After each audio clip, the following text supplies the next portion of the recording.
Alright, so boom, check it. Now ain't that how every great story start out? Now why would mine be any different? These are the Chronicles of Mike Murphy. These are the Chronicles of Mike Murphy with your narrator, comedian Mike Murphy. So boom, check it. In this episode, I'm gonna tell y'all how going to go see a shorty I met at the mall ended up costing me $4,500. So this is going back to the springtime of 2007. I'm in the mall, I'm shopping, little clothes shopping or whatever.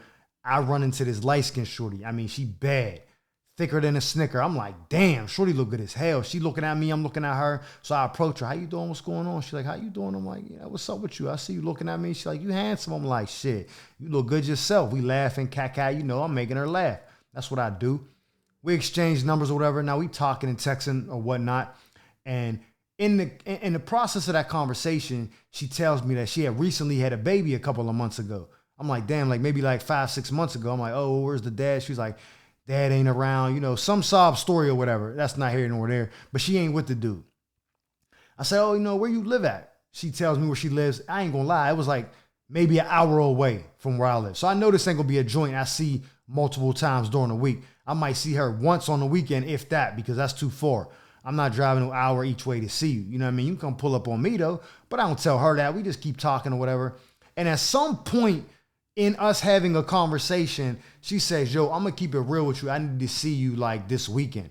I'm like, oh yeah, why is that? She was like, I ain't had none since I had my baby. Now I told you the baby like 5-6 months. She's like, I ain't been talking to nobody. I kind of just been being a mom. Like, I'm stressed. Like, I need that. I'm like, oh, bet I can make that. That's worth an hour drive. She's like, good. So we set it up for like, let's say a Saturday, right?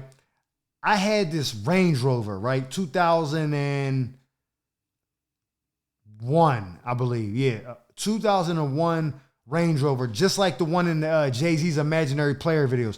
I had the crash bar in the front, champagne, 4.6, the HSC, you know what I mean? You know the difference between the 4.0 and the 4.6. It's 30 to 40 grand, cocksucker. Beat it. Y'all know the vibes. I had that joint. So I thought I was that dude. You know what I mean? Needless to say, in the South, they wasn't appreciating the Range Rover like I would have got back home or if I was in like New York or somewhere. You know what I mean? But anyways, I jump in the Range Rover. I'm headed to Shorty, an hour away. Like 20 minutes into the ride, something happens on the suspension of my truck. And I'm like this the whole time. My spine is on fire. It feels like I have no shocks or nothing.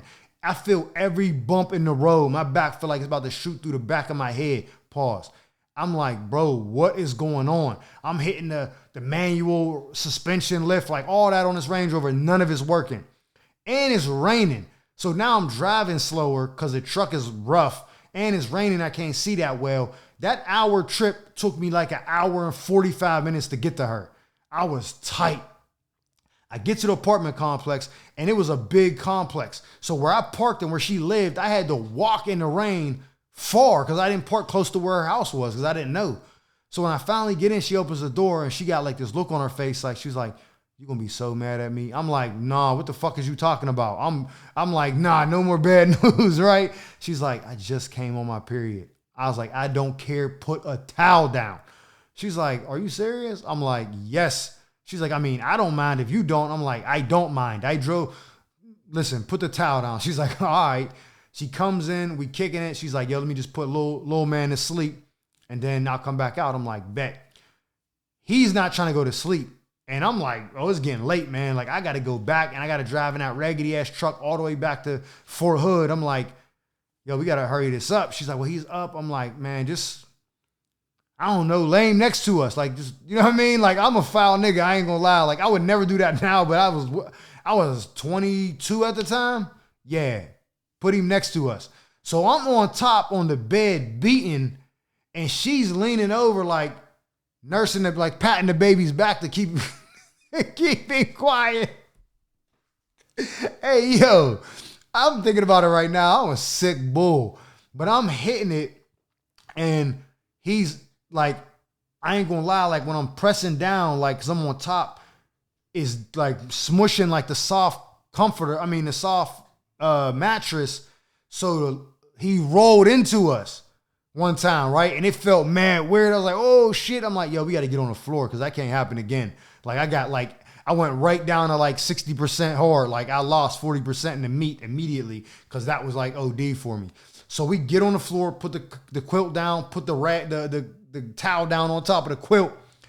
I get on top and then I finish. We jump in the shower, rinse all that shit off. I remember it looked like a crime scene. I had shit on my thighs, all this shit. I know this is TMI, but I need y'all to know how bad it was and what I was willing to go through, all about what it took me to get down there.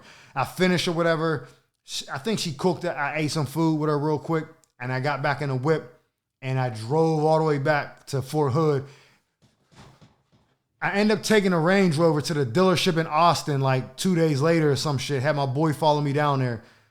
Not only was the suspension needed replaced, I needed all new brakes and rotors around, and I had a leak in my fuel line is what caused the suspension to go bad because the fuel leaking into the powder that actuates the air ride suspension ruined it and clogged it all up. Ended up being like $4,500 after everything was said and done to get the Range Rover fixed. And it was probably going to happen anyways, but me taking that trip to get the buns expedited it. So my trip to Pound Town cost me $4,500. But these are the Chronicles of Mike Murphy, man. Until next time, y'all be safe.